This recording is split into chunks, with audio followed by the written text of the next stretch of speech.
This is gonna be like a quick little intro. I actually filmed these like book reviews together because they come with the story, like in my copy of the book they come with Murder on the Orient Express, and then they're like they fall under the category of other Poirot mysteries. And so I filmed it all as one video, but it got really long and I figured they deserve their own moment to shine. So that's why I'm dressed in like a different outfit, and like I don't know, that's why I may be referencing Murder on the Orient Express as well in this footage. But yeah, I just felt like the video was getting really long and these two deserve their own little vid to be talked about and to be reviewed. So without further ado, here is what I thought. And I'm gonna just kind of go over the last book in this novel. I annotated in blue, so here's some pages.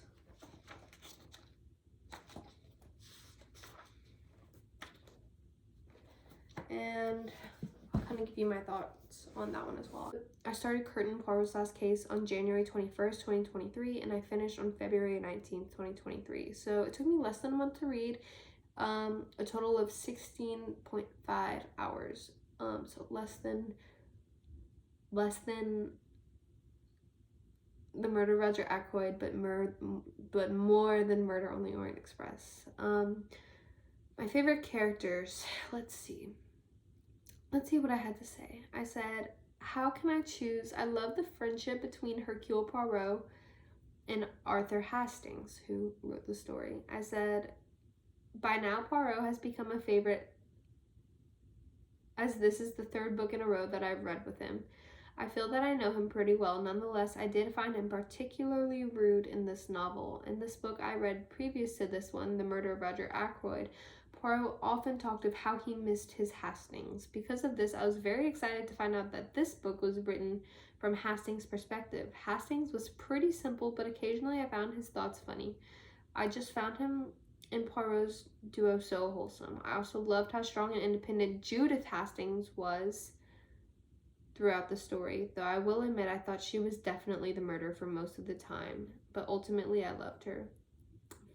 Finally, that leaves Stephen Norton, who I liked a lot until I found out he was actually X, a secret sadist, unfortunately. So this one I just spoiled a lot, so I'm sorry about those spoilers, but yeah, I love Hastings. I love how it was written from Hastings' perspective.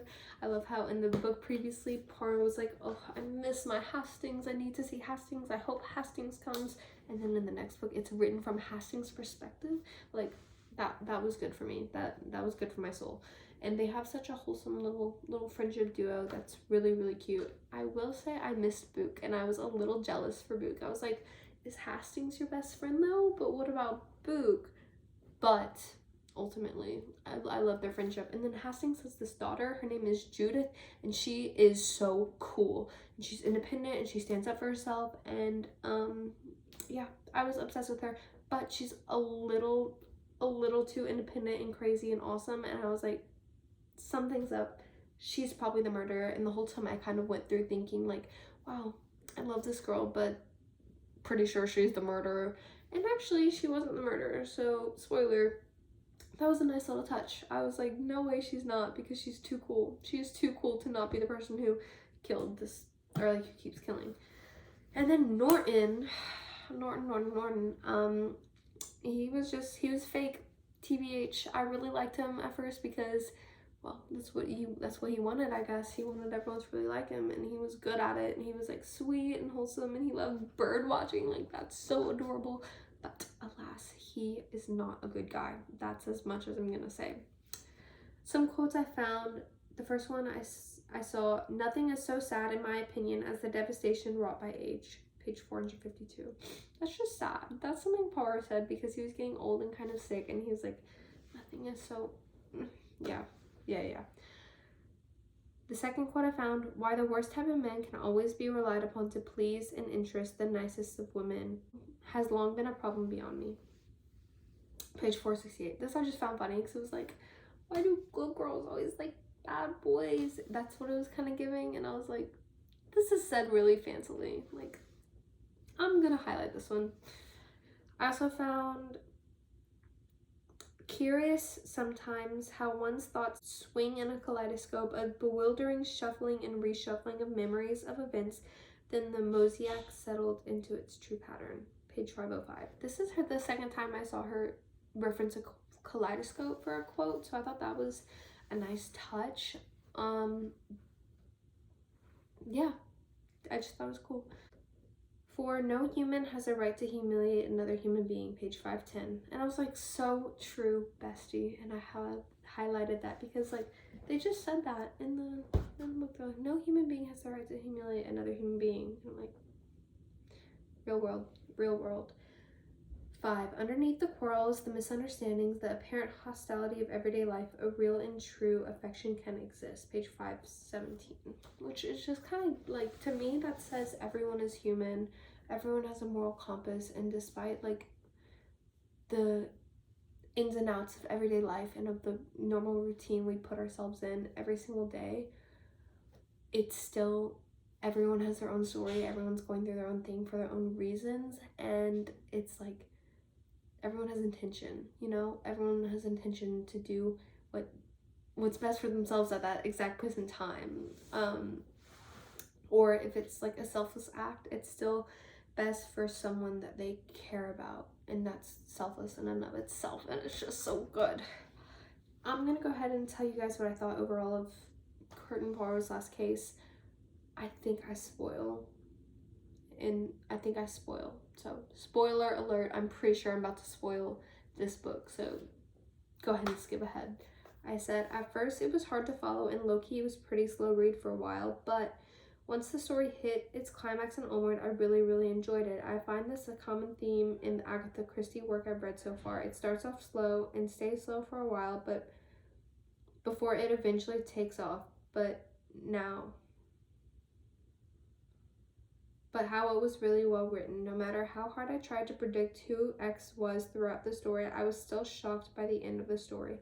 Also, spoiler, I will say I think of all the ways Poirot could have died, a heart attack just seemed so underwhelming, especially since we recently found out as the reader that Poirot wasn't as sick as he let on to be the entire time, yet he still died due to health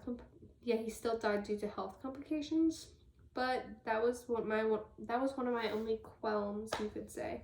And I noticed a lot of stereotypical old-fashioned comments regarding males and females and their roles and relationships in society. This book was published in 1975, so not an expected or overly prominent problem. It just felt strange to read in 2023. Ultimately, I enjoyed this novel. So let me kind of like dissect what I just said. Basically, so spoiler. Okay, Poirot dies in that one. In Curtin Poirot's Last Case, his last case, because he dies. But he dies, like, the whole book they spend talking about how he's like sick and he has complications, but he was faking the whole time for like the benefits of a case, right? But yet when he dies, it's still due to a heart attack, and that to me is like, well, why did we make a point to say he was faking and then he had a heart attack? And I know heart attack was not correlated to the first sickness he had, but I just thought it would have been like so like I feel like we've already tried to use that. Like, I wasn't expecting, I was like, oh well, he's not gonna die of sickness because he's not actually sick, and then he did. So I was like, what is going on? Ultimately though, I miss.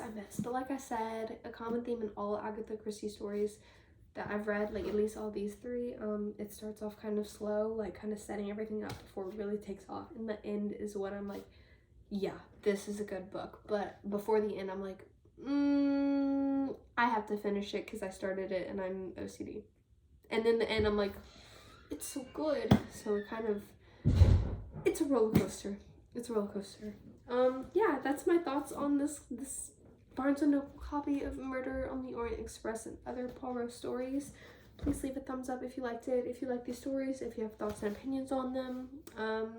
Comment below. I usually answer my comments, so if you want to chit chat a little bit, go ahead and leave a comment below, and I'll see you guys in the next video. I hope you guys enjoyed. Bye.